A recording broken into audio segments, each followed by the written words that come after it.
Block अध्यक्ष घर को 25 राउंड गुलीमाड़ होती। सुवर्णपुर जिला बेनिका ब्लॉक सिंगीजुबा गाँव ब्लॉक अध्यक्षा दीप्तिरेखा नंदों घर को विलंबित राति गुलीमाड़। गतकाली विलंबित राति समय दुर्बृत्त 25 राउंड गुलीमाड़ करथिबा अभियोग करा जायछि।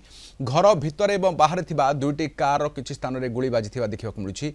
ब्लॉक अध्यक्षा दीप्तिरेखा नंदों स्वामी युव बीजेडी जिला सभापति अशोक नंद पूर्वरु मध्य ब्लॉक अध्यक्ष रहिथिले। तेबे गुलीमाड़र कारण एवं एथिरे किए संपृक्त ताहा जଣା पड़िनी। पुलिस आखपाख अंचल लागिथिबा विभिन्न सीसीटीवी फुटेज को जांच करने सहित अधिक तदंत करुछि।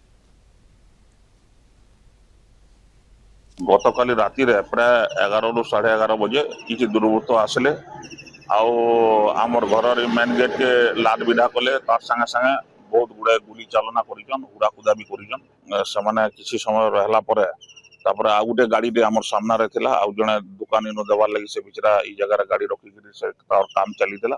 ताकर भी गाड़ी के जेगिरी टोरवाल रखी रोड रे पिटीजन सेतरे भी गुली मारिजन। 4-5 राउंड गुली मारिजन। ने हेंता तो मैं किसी माने इटा करि नै परवार आर हेंता भी मोर काहरी से पर्सनल शत्रुता नहीं न।